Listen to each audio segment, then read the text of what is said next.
So, good morning mga man. So, umpisa ka dyan kang simbang gabi. So, nagbugtaw kita ka aga para magsimba. Bisan ano oras ta nagturog gabi mga man, kailangan natin magbugtaw ka aga. Bisan 4 hours ng turog ta. Eh, syempre, talagsa naman dyan sa katuig ang simbang gabi. Kailangan naman magsakripisyo kag magpasalamat para sa Ginoo sa mga gintugro ka natin mga blessings. Kag sa talent syempre nga gintugro kang Ginoo ka natin mga man. So mga man, dyan ako sa simbahan no. Nagwa lang na ako magbaka lang ko tubig kay katalang gid ang kanya. So mga man, nagsimba ako nga ako lang man sara. So di nyo man gid kailangan gid magsimba nga maimaw.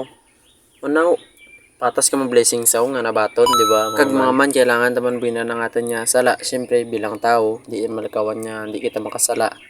So mga man, tapos ko magbakal ka tubig, so gumpisar nanda ka pangalawat.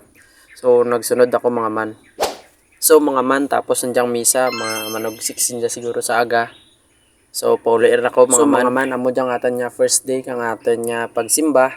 So kailangan natin niya tapuson mga man. Kaya siyempre naumpisahan kag mga man, raan ako nag-video sa selfie simbahan. Siyempre nagtugro man kita ka time para kay Jesus, kahit lagsa lang man ang mga man. Kag mga man, kapira kita mangayo sa Ginoo, tapos makasala ka na.